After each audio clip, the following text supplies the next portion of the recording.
Good morning, everyone. Welcome to the ESA webinar series. Hope everyone is staying safe and doing well and abiding by all of our new rules. So today we have Bill Berzins and Sam O'Galley with West Earth Sciences joining us. They're going to speak about reducing costs and risks associated with phase one site assessments. As a reminder, the recordings are available after at www.esa.org/webinars, and it'll hopefully be posted later today. With that, I'll turn it over to Bill and Sam, and then I'll come back for questions and answers at the end. Over to you, Bill and Sam. Hey, thanks, Joe. And then I'll turn off the camera here right away, and we'll get into the session. Thanks for joining us, everybody. Some of us have been involved in phase one assessments for quite some time period. I know on this call we've got a number of practitioners, we've got a number of customers, and we have a number of service suppliers or vendors that are also participating. So hopefully this session will provide a little bit of something for each and every one of you. I kind of liken it to a webinar on cooking, and there's ingredients, there's recipes, and then there's the execution. And all three of those are very important in the achievement of a good product. So I'd like to start with a little bit of a safety moment. First of all, this is what our marketing manager posted on the website, so on social media. So Sam on the right and myself, of course, on the left. The safety moment is probably the most dangerous sign that I've ever seen on the roads. Why is it dangerous? Well, it's a red yield sign. And in Saskatchewan, the red yield sign says that you should reduce speed. Well, you must reduce speed when approaching the intersection, give the right of way and stop if necessary, if any other traffic is in or closely approaching the intersection. But the key operative here is how people in remote locations in Alberta and Saskatchewan and BC treat red yield signs. Here's the aftermath of a young man approaching the red yield sign in the white truck in the background, pulling a water trailer, approached the intersection, started to slow down in accordance with what the sign was asking him to do. He saw an approaching vehicle, that gray truck that you see on the left. And so he started to slow down because of the heavy weight of the water trailer behind him. He could not stop. So he decided to accelerate through the intersection and try and beat the other vehicle that had the right of way. Fortunately, both drivers walked away from the incident. Both drivers were released from hospital that evening, and both drivers were back at work and restricted duty on their next shift. So there was a satisfactory outcome. But the bottom line is, folks, be aware, and I've had a lot of friends that have looked at signs like this and basically stopped and watched others run through red yield signs. So be careful out there on the road, especially as you're conducting phase ones all over Western Canada. Just a little bit of a word of where Sam and I are coming from. So West Earth Sciences, we're doing a lot of phase ones in support of reclamation, remediation, abandonment, and closure. And so our commitment and reason, one of the reasons that Sam and I are giving this presentation is really we want to help raise the standard of performance amongst all of us in terms of how we procure the services, how we execute the services. And of course, it's very important these days for us to be developing more cost-effective ways of providing the phase one environmental site assessments. When SRP is gone, it's going to be really up to the rest of us in the years that follow to have developed very efficient ways to complete assessments and also make sure that we're optimizing the dollars invested by the oil and gas industry in the cleanup and closure of sites. Wes, some of you have known us previously as Can-Am Geomatics, so in business since 1974, certified Aboriginal business, really strong safety record, and a real strong commitment to executive leadership, female executive leadership, We're working very hard on our First Nations partnerships as well. There's probably some people on the call from Horse Lake organization right now. We're currently working with them on providing an integrated service in that region in their some of their traditional territories. So that's who Sam and I are, and who our team is all about.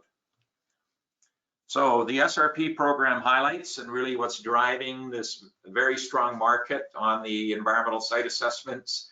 And most of you on the call are familiar with the various stages. Period 1 came out this spring with funding for limited scopes of work and contracts and 100% grant funding. Period 2 came out similarly with 100% grant funding. The funds were not fully allocated out of period 1 and period 2, so the government executed on a 1B and kind of a reassessment of some of the applications that were made under the previous period. Period 3 was 100 million distributed over to 700 plus license holders of 139,000 each, 1,500 applications, 24.5 million allocated so far as of a week ago or so, and that closes on the 31st. Period 4 really geared towards those companies that had already had spending towards the area-based closure up to any slowdown in activity this year. What's really interesting in period 4 was the government's commitment to funding and encouraging the use of Indigenous and Aboriginal businesses in delivering the services. And so up to 100% for Indigenous service companies. You see there 2,300 applications and 31 million allocated. That period is still open, of course, and closing in March. And then finally, period 5 and 6, in which the government is applying all the lessons learned from the previous phases, is expecting a rollout here in the next couple of weeks, and there will be larger allocations or tranches of funding that will be coming out as well. So the SRP program has really served as a very strong implementer or incentive for getting the workforce back and work, keeping the specialized expertise. Many of you on this call are active, accelerating abandonment, reclamation, and completing a high volume of environmentally significant work. And I think that's one of the keys, is that really there's probably a bias towards executing lots of projects, cleaning up lots of sites, and not necessarily funding being driven towards some of the higher cost sites that will accomplish the smaller numbers of completions. So that's the highlights of the SRP that are really driving one of the highest levels of activity in environmental site assessments currently. So one of the questions we always ask ourselves as we're preparing for these webinars is, you know, we are preaching to the choir, and why? So I pulled out from one of the recent reports that we've completed kind of an example of a summary of the history on a particular site. So back in 2000, a blue chip service provider completed some sampling and analysis, concluded that the site met tier 1, deemed the site ready for reclamation. The owner completed the application about a year and a half later. They did some detailed site assessment, noted some areas that required some rework and stripping and compacting, applied for a reclamation certificate, and in 2005 certificate was declined. So after that first initial assessment, the phase 1 back in 2002 was completed to support the application, and it determined at that time that further contaminant investigations were not required. A site inspection was done in 2007, noting some features on the site that indicated there was still some stress in the vegetation. And then in 2007, completed a compliance option assessment, which was passed. We went back in, did a updated phase 1 because of the restrictions on time period for the validity, and now a phase 2 is required. So here's an example of what happens with the program when, in terms of communication, organization, strategy, following through on the various phases, and making sure that the history of a site is very carefully managed right from the phase 1 level. So that's why Sam and I are preaching to the choir. Whereas we need, as an industry, to continue to refine the services that we provide. We also need to raise the standard of performance so that more money is spent on actually accomplishing the reclamation remediation and less money is spent on rework and undoing. So a lot of you are familiar with all of the sort of acronyms, a few of which I'm going to be using here for the duration of the presentation. We've got the APEC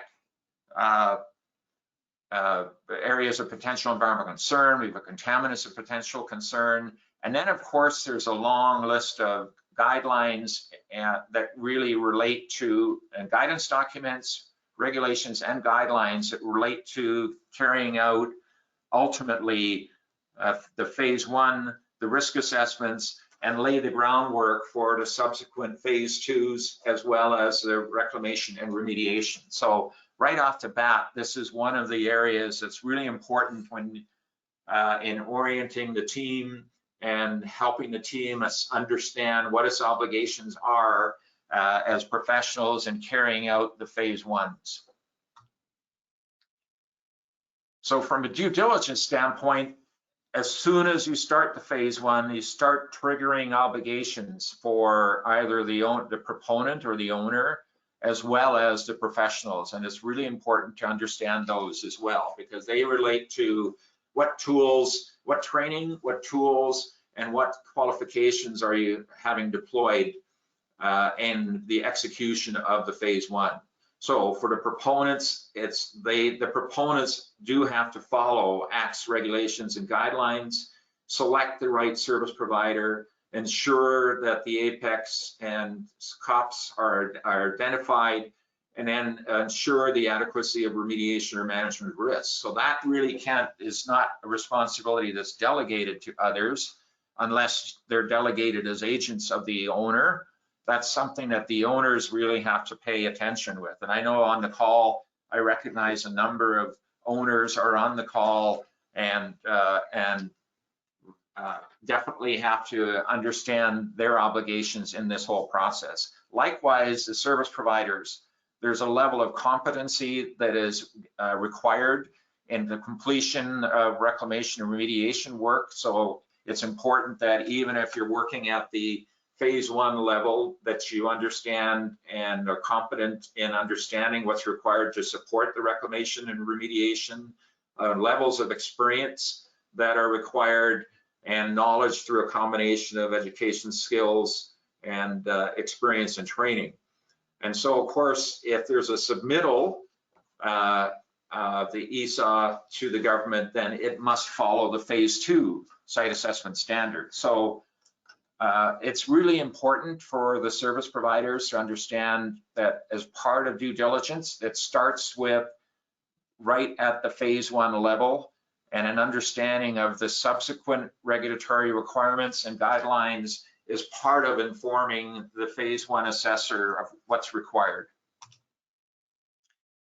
So let's talk a little bit about one of the first key steps that starts to introduce cost or risk if not well executed. So of course, the land titles search, looking at existing documentation plans, fire insurance plans, or what have you. This is an area that's quite challenging for the oil and gas industry, in that there is quite a large churn of activity over the decades in terms of ownership of properties, record keeping, file keeping, and that type of thing. So this is an area in which the search of the existing records and files is really a challenge for many of the service providers.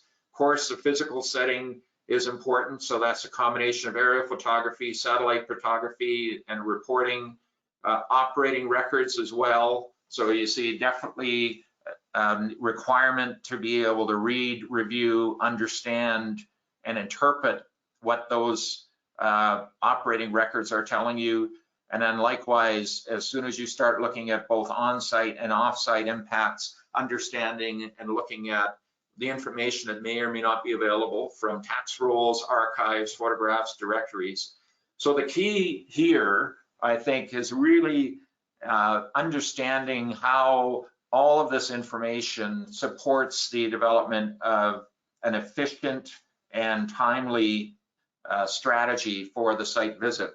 Now, Sam, I think there's you've been involved in a number of these sorts of reviews. Is there something that you can add here?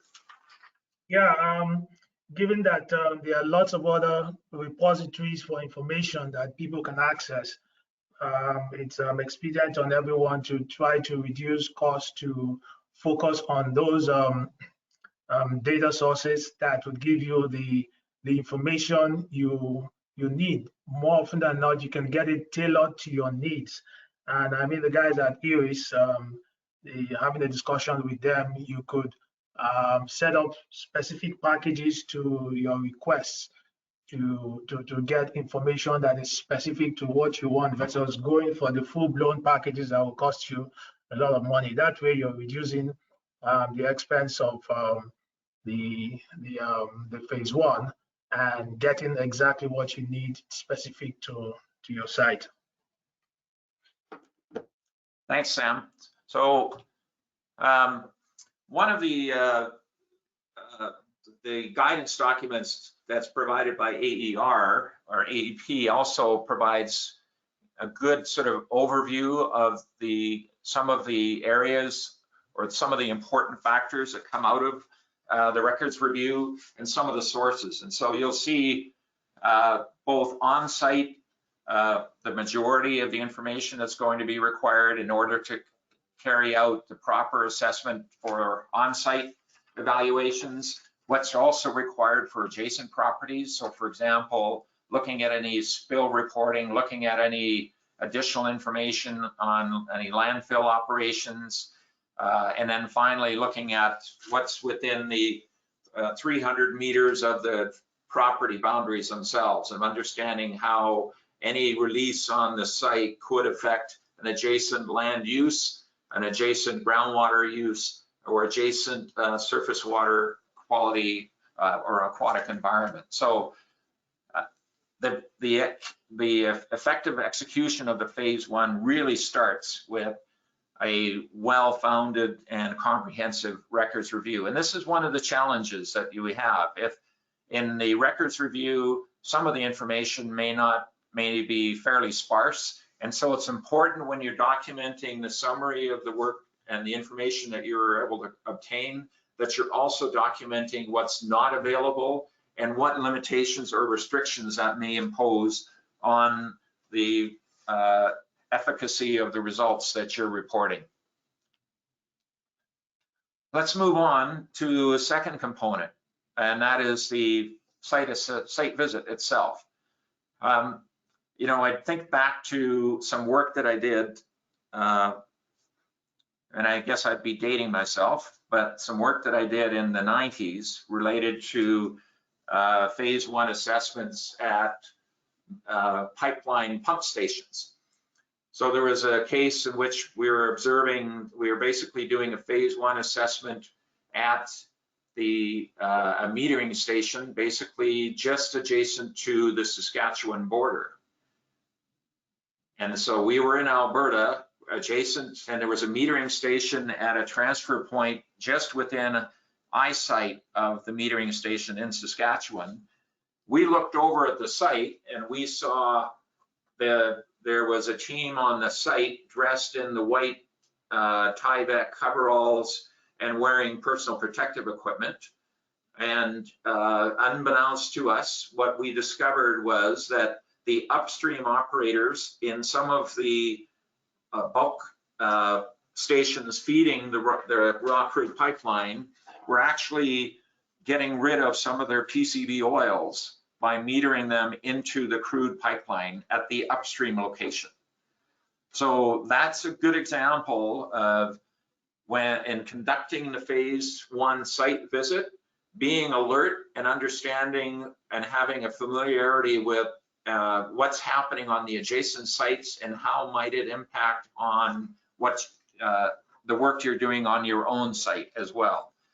So it's very important during that phase one to be looking for disturbed areas, making sure that you also document how the site inspections might be, or the observations might be limited in their value if you have obstructions like tanks, facilities, or foundation footing, snow cover, areas you can't access either due to safety or just because of vegetated cover. So it's really important that you look at the disturbed areas and make a decision as to the potential source of that disturbance and how it affects the validity and scope of your findings. Looking for past evidence of treatment, storage, land filling, land farming, pits, sumps, piping, vents. Really, it's almost a strong physical awareness of how the operations might impact on soil, water, or vegetated cover that really is driven by the past use at that site. And then, of course, then I won't go through this in terrible detail, but equally important to what's happening on site is understanding the potential receptors off-site, the distances, what the impacts that you might observe, and looking especially at any surface water features that might be reflecting or demonstrating an impact. So a few years ago was doing some work on a battery location as part of a potential property transaction and sale. We observed in a hydrocarbon sheen in a spring just downhill from the battery. We sampled and we found elevated benzene levels that were originating from pipe leaks from the battery up the slope. And so being able to observe and distinguish between a sheen that might arise from organic contaminants on the within the water naturally occurring versus a sheen that may arise out of the migration of hydrocarbons. So the site visits themselves are really important for understanding what factors or what features are going to affect a potential or create a potential area of concern and what potential contaminants may arise from that. So some of the outcomes, and I think this is where we start to talk more about how the phase one affects the cost and risk of not only the assessment itself, but everything that comes afterward. So certainly phase ones are intended to identify all the apex and the COPSEs. So all the areas of concern as well as the potential contaminants of concern. The outcome has to also meet the due diligence requirements, and that starts right from the qualifications of the assessor, what methodologies are used, what templates, what standards are being referred to. The phase one also needs to drive a very strong recommendation for phase two. So really having the phase one assessor have an understanding as to what the phase two methodologies might be in terms of, are you going to do some non-invasive testing like electromagnetic testing, or are you going to establish a drilling and sampling program, and what's the scope of that going to be, and what contaminants specifically are you going to test for and analyze? You start to develop at that point an understanding as to, if I'm implementing a particular sampling program, then what are my preservatives that I'm going to use and the various sampling, the sample bottles that I'm using, what equipment am I going to use, what is my disinfection or sterilization rather between the sampling points. So our experience has taught us that we really have to think a lot about how the sites were typically constructed, drilled, and then operated. So where would equipment have been placed? Flare pits, sumps, what understanding that at each stage of a site development and operation, right from square one, right through to surface facility removal, there are features that are going to be very important to understand and account for in the final closure plan. We'll often take a shovel and do a little bit of test pitting while we're there, just some shallow pits to determine, is the soil compacted, is topsoil required, will the soil pass the test for subsequent reclamation or not. Think past the phase 2 to reclamation and closure as well. What type of remediation might be required? Are there stockpiles of topsoil available at site for regrading, recontouring, and revegetating? Is there mounding or slumping? So in the sumps that may have been completed without adequate compaction, do those have to be redone? You'll recall at the start of the presentation, there were some issues that arose in later years around the level of compaction and soil placement that had been done in that earlier remediation in the early 2000s. And then finally, how do the conditions that you see affect the phase 2? So are there surface or buried facilities that are going to, for example, frustrate an EM survey that's intended to delineate, say, brine contamination? We've seen some points where a fair amount of money has been spent on an EM survey on a site, and the conclusion was that it was inconclusive in the most important area, which was at identifying or confirming the source of the contamination. So really, there's a number of key outcomes at the phase 1 that start to affect the cost and risk of the subsequent phase 2's reclamation and remediation planning. Now, an important part of it, and I think Sam, I think we'll have you pipe in here in a second as well, but, and oh, by the way, Sam and I are socially distant in different offices as a result of the new guidelines. So normally we'd be sitting side by side and you'd see our smiling faces, not just in the lobby of that first slide, but actually in a conference room together. So really you're looking at the current and past use, and that information comes from current landowners, occupants, operators. In some cases, it may come from other service providers in that region that have an ongoing association with the facility.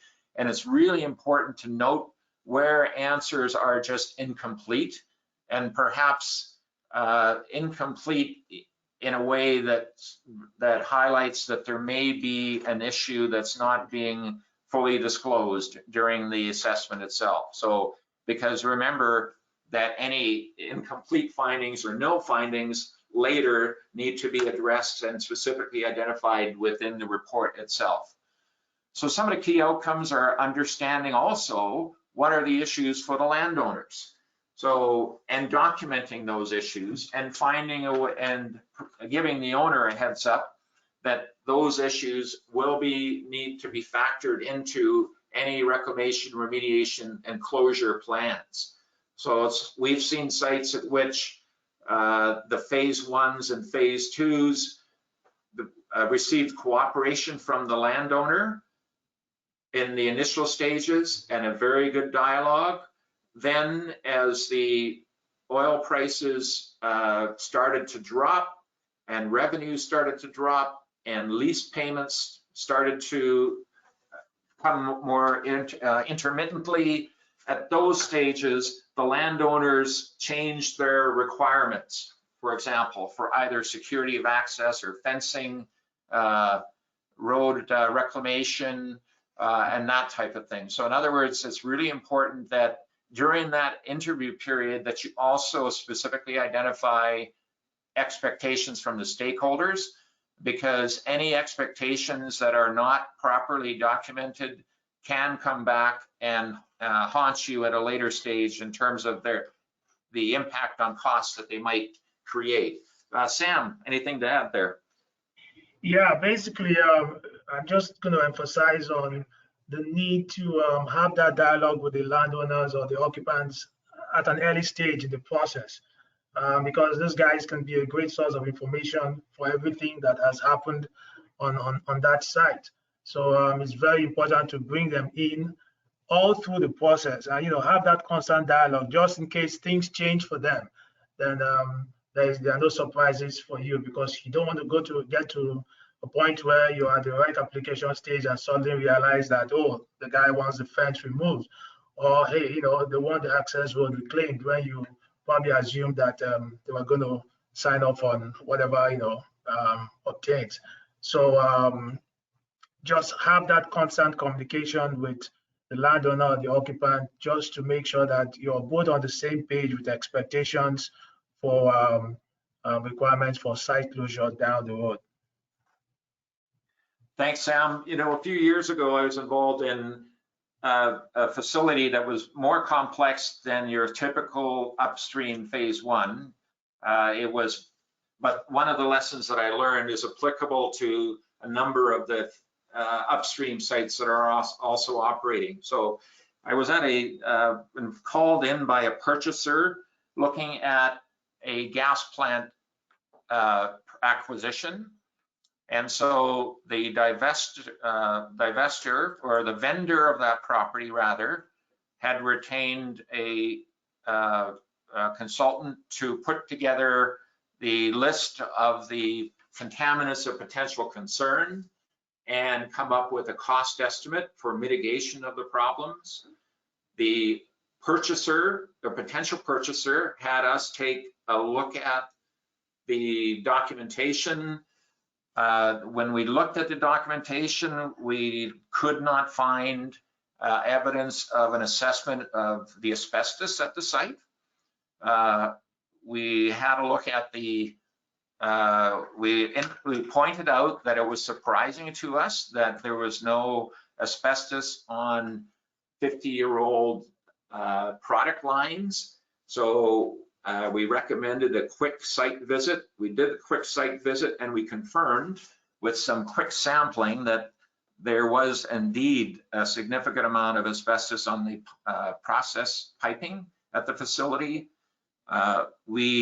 The vendor of the property had estimated the environmental liabilities to be at $2 million. By the time we added up all of the cost removal of the asbestos from insulation from the product lines and vessels, it added another $1 million to the remediation liability, so that the purchaser, with that knowledge, at the 11th hour of the transaction, negotiated not only the $2 million that had been included in the initial assessment, not only the additional $1 million for the removal of the asbestos liability, but also a premium on top of those two estimates, given the fact they had no confidence in the initial phase one.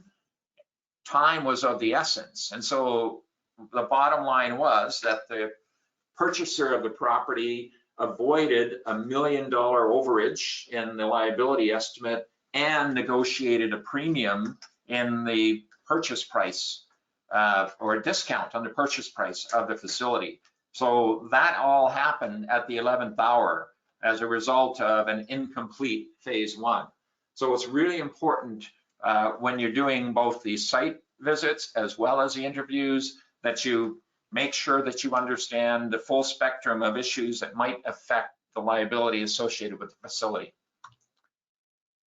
So let's move on to the report itself. So the Apex and COPSEs are all identified, so potential contaminants, and especially any of the NIL findings, identifying the potential receptors, and then really importantly, coming up with a specific recommendation around the phase twos and whether they're required or not, and make sure that you also include any rationale from deviations of the phase one. Any enhancements that were included in the phase one as a result of what you saw in the field, if there was additional grab sampling done or additional observations, and really make sure as part of your due diligence that you deal with and understand any limitations that were encountered and things that you were not able to accomplish. So it's very important to document that and how that impacts on the potential risk associated with having missed something at that site. Sam, anything to add there? Yeah, it's also important to have a conversation with your client as to expectations for the format of the report. Some clients would like something very basic with appendices just attached to cut down on costs. So this is where you look at cost versus quality in terms of the deliverable that's going to be produced for the work done.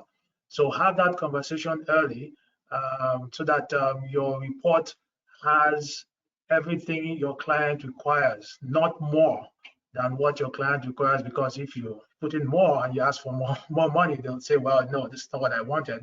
I wanted something, less comprehensive, and because I wanted to pay less. So basically, the point here is it all boils down to communication, having those discussions about what the expectations are prior to completing the task. And in this case, we're specific to the report, so that both consultant and client are on the same page as to what the expectation is, and the eventual deliverable would have all the requirements that would make it a good enough document as part of your reclamation certificate package down the road. Thanks, Sam.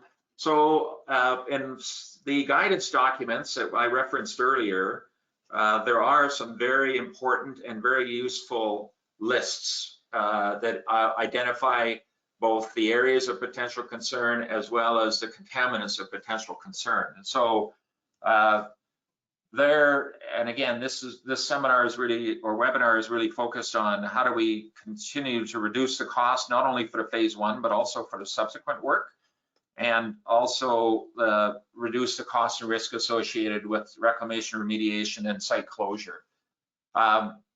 So if you look at some of the potential sources, you start to see the complexity that should be in the back of the minds of even someone at the phase one level, and understanding, for example, if you look at the potential environmental areas of environmental concern, you see a lot of occurrence of produced water, for example, in a number of locations, whether it's in the drilling waste sumps or in separators or in knockouts associated with flares. So it's really important as you look at if you don't have a process diagram available or a piping diagram available, that in the back of your mind or on your sort of site sketch, that you infer where those lines may have been, even if the surface facilities or surface reflection is not clear, understanding where some of those, for example, produced water brines may have migrated, and then understanding that what you might have to do for subsequent phase two assessments. One thing that surprised me over the years, especially at compressor stations, was just how many had trace levels or elevated levels of mercury from old metering equipment that may have, and pressure gauges that may have broken on site, and rather than being cleaned up at the time, just replaced. So there's a variety and a long list of compounds that you ultimately would be concerned with in a phase two, but it's understanding them even at the phase one level and how they might drive your phase two recommendations. Now again, there's entire certification courses that go through these lists and start to highlight. So Sam and I really didn't want to belabor the point on these sort of areas of concern and contaminants, but wanted to be sure that you have those in mind as you're either commissioning the phase one work or you're executing on the phase one work. So let's move on and talk a little bit about, now that we've kind of gone through a number of the aspects and elements of a carefully executed phase one, let's talk a little bit about how the cost of the phase ones and subsequent work can be significantly affected. So obviously, milk run strategies around multiple sites is what the industry is really relying on, as on an area-based program, for example, and reducing the impact of windshield time on the cost of the phase ones as you go from site to site. A really carefully executed phase one starts to reduce and eliminate the uncertainties that are sometimes dictated within the phase twos. So the more detailed information, the more you can close out issues as having been adequately assessed or mitigated or remediated previously with some documentation. Then you can start to reduce the scope of the phase twos and make sure that they're really tightly scoped. Some of the things that we've been doing on reducing the cost of the various stages, including the records review, is more digitizing early of selected records. So for example, piping diagrams become very important for planning out a phase two and identifying the areas that may be impacted. Automation of the process. So I think, Sam, you talked a little bit about records assembly and some of the third-party services that are available in order to pull together some of the records that might be available in the public domain. We've ended up moving towards geotagged or geopositioned tablets that allow us to photo reference, even attached to our field tablets, photo reference imagery, observations, and geotag them as well.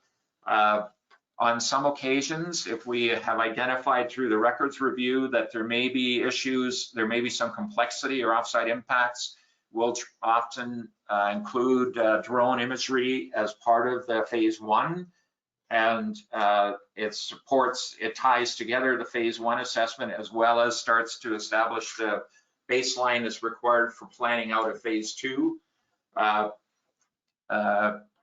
Basically populating, making sure that the information that you collect, even in an automated phase one process or tablet in the field, can be tied in or linked into a GIS accessible software framework that allows you to both populate the phase one reports and start to accumulate the phase two data that will continue to be collected and support the reclamation and remediation, and also maximize the value of any initial site visits. So some things that you may wish to consider in the field, and we talked about that a little bit earlier, around selected test pitting to understand the soil horizons and the potential requirements for reclamation of and restoration of the soil and vegetative cover.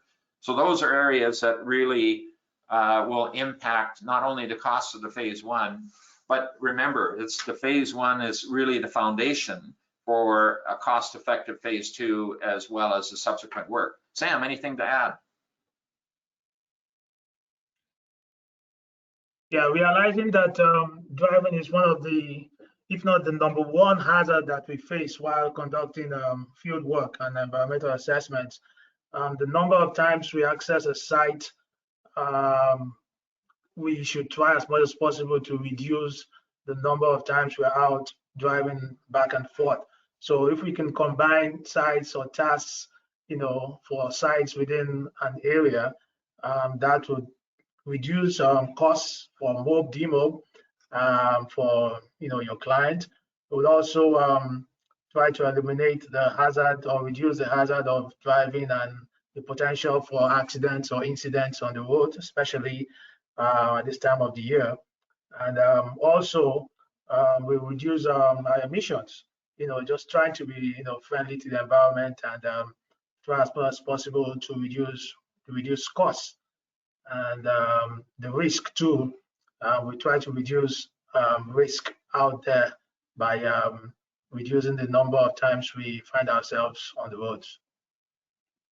Thanks, Sam. So there are a number of now there's a lot of pressure on, especially many of you as service providers, There's a lot of pressure on the reduction of cost, even at the phase one level. Especially in some of the, maybe some of the older, some of the drier or southern Alberta or more easily accessible sites that would probably have higher levels of diligence and operator intervention over the years, it's possible to really start to drive down the cost on the phase ones. But it's always important to remember that a well-crafted phase one establishes the mechanisms by which you can reduce cost and risk associated with subsequent stages. So the risk, really, in my mind, it's start with an understanding of what the ultimate objective or the ultimate outcome might be. For some sites that have at the site assessment or records review level, you identify a minimal potential impact from the historical operations. There may be sites that really are more geared towards a risk assessment and risk-based closure as opposed to deterministic or parameter-based closure. So understanding how the phase one will impact on the assessment of risk on the subsequent remediation, reclamation, and surface closure. Make sure you document all of the requirements from a due diligence standpoint. So the risk, there's risks to the owner or the proponent, there's risk to the service provider, and there's risks for all that come to the site. So it's really important to be documenting carefully the uncertainties associated with the assessment and what impact they may have on subsequent work. Over the years, I've done a number of like design build projects or design build operate projects, and inevitably in a traditional execution, there's always an assignment of a risk premium to subsequent phases of a project. And so if at the phase one, there's a high degree of uncertainty that's not quantified, then that translates to the phase two designer making a decision as to how comprehensive the phase two must be, and so on and so forth. And so it's really important for the owners that you have an understanding as to how risk premiums are accumulated throughout all phases of the execution of a proper closure. And finally, making sure that you populate and manage the list of APEX right from day one, and make sure that there's a conscious decision around which are not applicable and why, and where there may be uncertainties around the presence of those compounds. So in conclusion, the phase ones established a very strong foundation for site management and how you manage cost and risk, and the savings on a well-executed phase one are going to come at phase two, rec, rem, and closure by a mile. The faster execution of all of those stages reduces the administrative time and cost associated with managing the sites and will accomplish one of the main goals of the SRP. Automation of the workflow and information management is critical. Start with understanding how the requirements drive your templates, how your templates can be automated and used in field data collection. And then finally, understanding human nature throughout this whole process. There's decisions made by site developers, operators, contractors, everybody along the way makes decisions based on their own experience and their own perception of their environmental risk. So just as back in maybe the 50s and 60s, there was not a lot of premium assigned to whether a broken mercury from a broken meter could have any impact at a remote location, and yet here we are, decades later, and it's really important for us to get a handle on it. So Joe, that's pretty well it from our side. Hopefully we've covered some elements of cost and risk and understanding it, and we'll open the floor for questions. Well, thanks, Bill and Sam, and thanks for the great overview. And as you said, a little bit of everything for a little bit of something for everyone, I hope. We have a few questions. I don't know if you'll be able to answer them all, but we'll try. Period 3, you said 24.5 allocated or is It says or all grant. Does that make any sense to you? Yeah, so if you, basically, if you go to the AER website, Alberta and Energy website.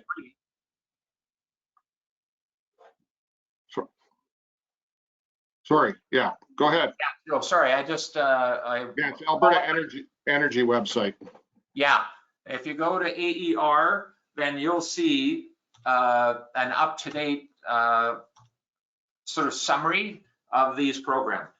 Yeah, and last I'd heard for people is 300 million had been allocated and only about 30 million had been paid out so far. So next question, I was wondering on one of the earlier slides, you'd mentioned that compliance option 2 was completed and passed and then did a phase 1 ESA that resulted in needing a phase 2. I'm wondering what caused the phase 2 to be required. Did you get all that? Can you hear me? Yes, now I'm just jockeying between screens. So, Joe, are you seeing my slide presentation still, or? No. We've moved on to the webcam, sorry. So that's, I think you're referencing the one case study that we pulled up. Yeah. Right? Yeah. So in other words, there was the phase 1 was, there was a second phase 1 done. So the initial one was more of a screening level, and then the second phase 1 identified there were some gaps or information that was not filled. And one of our team members, Heather Marlatt, undertook this work. Heather, are you on the line? I think she's in a different office. Are you on the line? She's an attendee. Okay, so Heather is, just a second. I'm gonna turn her mic on, just a second. I'm gonna make her a presenter, see if she can answer the question. yeah, Heather, are you available on the line? Just a second, I hit the wrong person.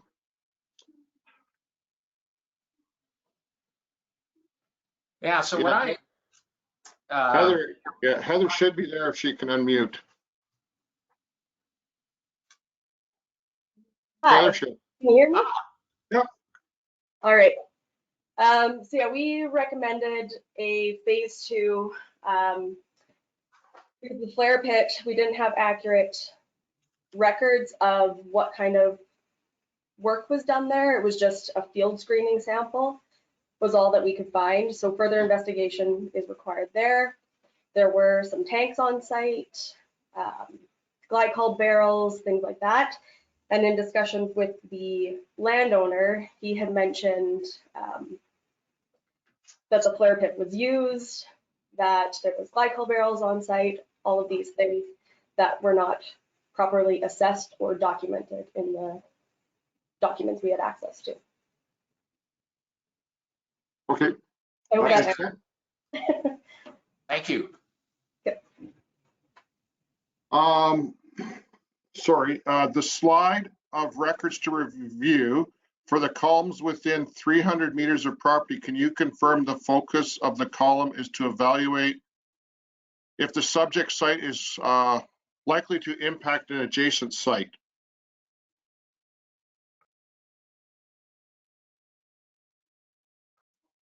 Sorry, Joe.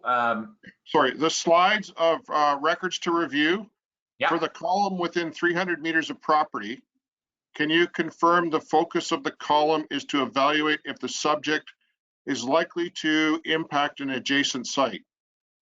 Right, correct. Yeah, so basically what, like within 300 meters, you will have potential for drinking water supply, potential for livestock or watering, potential for surface release as well. And so within that area, you're looking at not only drinking water sources that might be surface or groundwater, but also other potential uses as well. Okay. And there's a question here that I can answer. No, on non-oil and gas projects, landfills, transfer sites are not eligible for SRP work. It's only oil and gas related. And yeah. Sorry. In today's economy, with some consulting firms offering unprecedented, inexpensive and basic phase ones, how can industry and the regulator ensure proper assessments are being completed? That's a very good question, and that's typical of any service sector as well. So a lot of us over the years have put in some time and trying to help raise the standard of performance and raise the expectations, Joe, as you know. For example, as an engineer, when I'm executing a project, I have to go back to the APEGA environmental guidelines that underpin any work that I'm doing if I'm going to assign or attach engineering signature to it. Likewise, all the professions have similar standards and expectations on performance. So I think that it's really, that's sort of a give and take, I guess, between the owners as well as the service providers. And so there's a lot of pressure on the reduction of cost, but that's why we do things like what Sam and I are doing today, is to make sure that there's an understanding that there's a pretty high level of diligence required, a high level of expertise and experience by not just the field assessor, but also the review of the reports. And the reality is that, you know, a penny saved is not necessarily a penny earned, right? So if you look at the complexity of phase twos and understand that at every stage, there's an opportunity to reduce cost, but at the expense of additional risk. And so the owners really struggle with, I think, trying to draw a balance between cost and the risk that's introduced, and to make decisions around the scope that might be required. Certainly, with a passion, I avoid driving the market down, only because I understand that at the end of it, the quality of the work is going to come down to the qualifications of the individuals, the methodologies they use. And so I think that we just need to continue to be diligent in how we communicate what we're doing and why. Okay. On a follow-up to that is to, should groups like the AIA or other professional bodies or industry groups establish minimum guidelines for price, time spent on completing proper ESAs? What's your opinion? Well, the challenge is geography relative to where the service provider, like there's so much windshield time involved in sites in Western Canada right now that guidelines, certainly professional consulting organizations have developed guidelines on what the scope is of various tasks. Developing a pricing guideline is more of a challenge because of the geography and the amount of windshield time that's involved and the variation in complexity. I think it's something that we can benefit from, perhaps an ESA communicating with a Petroleum Service Association, and having a high profile with both like the CAP members, for example, and just having a dialogue around making sure that there's an understanding and appreciation at all levels around what's required to get this done right and who should be doing it, right? It's a tough one. It's the same of that's true of any market, right? So in a down economy, we think about how do we survive? How do our businesses survive? And one of the challenges when a cyclic commodity market is that the economics can shift, and historically always shifted in a very short time period. And now we're just in a prolonged down period. That's why the SRP program was really helpful. I know that there's guidelines or expectations that AER has set around what a fair price might be. I think the Orphan Well Association has guidelines internally on what a fair price might be. And so I think that, certainly at the regulatory and association level, there is an appreciation for establishing expectations that are reasonable. I can add from our two board members that sit on the committee with regards to the SRP for the provincial government that they're re-looking at their benchmark numbers and will be adjusting contracts and numbers upwards accordingly to newer values that are more realistic. I have heard that. And since we're at noon, I'm going to do one more. How as an industry can we improve on transferring environmental records when license transfers happen? So hopefully we don't waste limited resources on redoing the work. So the question really is on So- ensuring a continuity of the information that's gathered. And so between owners, yeah. Yeah, between owners. And I think that comes down to really improving the communication to the various industrial associations like a CAP, small producers and others, and basically saying, helping communicate how their management of records and information is critical on the reduction of the environmental liabilities down the road and the effective management. But that's a tough one, right? Because there's a lot of churn, or historically there was a lot of churn around property ownerships. I do know that during the income trust period, where there was a heavy legal involvement in income trusts that were acquiring, there was a very strong drive towards proper records review and proper records management. So for a time period there were a number of us, the practitioners, that were really, there was data rooms established that had to be comprehensive, and purchase prices were discounted significantly if there were inadequate records, right? So it's the transactions themselves under regulatory or legal supervision really started to enhance and improve. So that's something that we'll all have to work on. Agreed. And yeah, there was a couple comments about phase one's being done for $500 and $300, and the quality of work that's being done, and that's something probably that needs to be looked at closer somewhere down the road. Yeah, outside my area of expertise. It's really hard, at that level, with any windshield time, it's pretty hard to invest the time required to properly document all of that. And most importantly, something that's really accelerated and reduced in scope, understanding, quantifying, and communicating the uncertainties is big. So it's going to be, I think it's important that AER and others, when they're reviewing the results, make it pretty clear as to when the expectations meet requirements. So, but that case study that I mentioned earlier, there was probably quite a bit of money spent on it, but just not well spent. So price isn't everything, as you know. Yeah, exactly. As someone I used to know say, I'm not that rich that I can afford the cheapest. It's going to come back and bite you if you buy the cheapest usually. So thanks again, Bill and Sam, for putting this on. Thank you everyone for attending. A reminder that the video will be posted later today at esa.org/webinars, and we have another webinar coming up on December 15th, so I encourage you to check that out as well. Thanks again, everyone. Thanks, Bill and Sam, and everyone, stay safe out there. Thank you. Bye-bye. Thank you. Bye-bye.